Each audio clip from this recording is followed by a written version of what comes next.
Hello and welcome everyone. It's time to talk about books and I have shelves. I have shelves up and that's very exciting. Although the irony of it all, I have wanted to do this for many years now. And now we are looking to potentially move. So it's just like one of those things. You wash the car and it rains. But that, who knows how long it will take for that all to happen. And here we have these beautiful shelves. I have organized them by books that I want to read here on the bottom shelf, and then books that I've read in 2025. So that way I can kind of keep track, and it's fun to just keep adding to the stacks as I finish off books.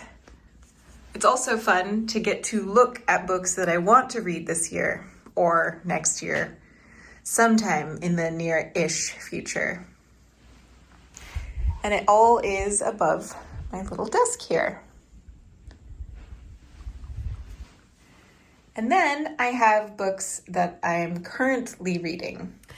So it's actually the books that I'm currently reading that I wanted to talk about because I actually have a very large stack here. I'm currently going through 4 books at the moment. One I have been reading since the 1st of July, and that is this giant Mark Twain biography by Chernow. And it is dense. I have remarked on that many times, I think, already, but it is just so dense. The paper, it's weighty, and the words are tiny, and it's a lot of information. I am over halfway now, I would say. And it's been an incredible read, and I have loved reading this book very much. I just sometimes feel like something a little more story-driven or something a little more like instant gratification kind of a thing.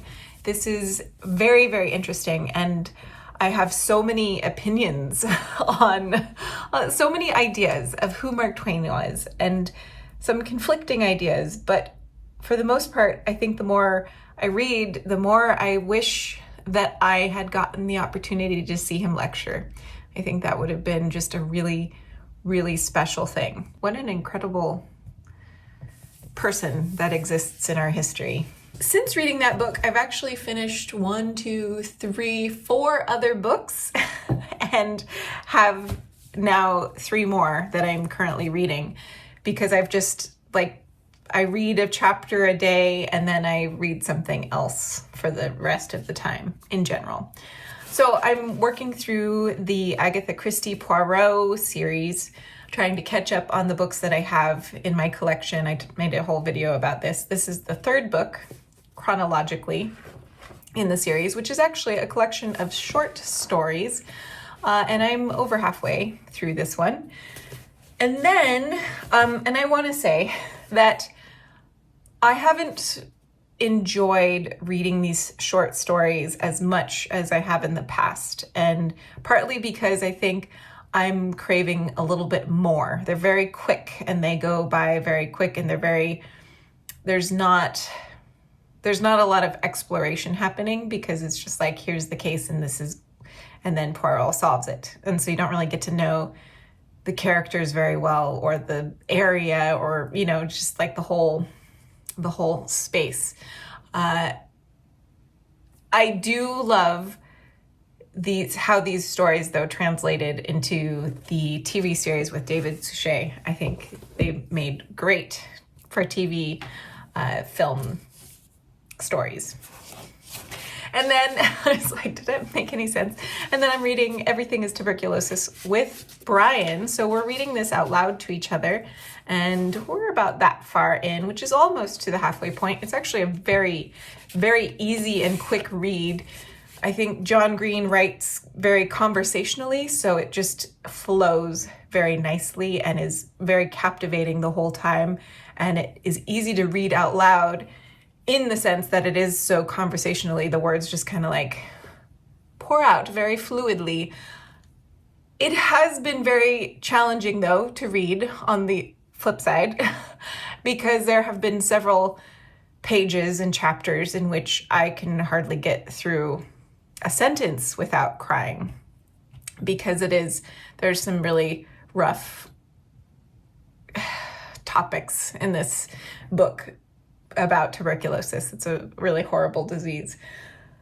But it's so interesting as well, and I feel like it's a very valuable book, and I think it's something that everyone needs to read and know about, because this is very prevalent still in our world, which is shocking, really shocking.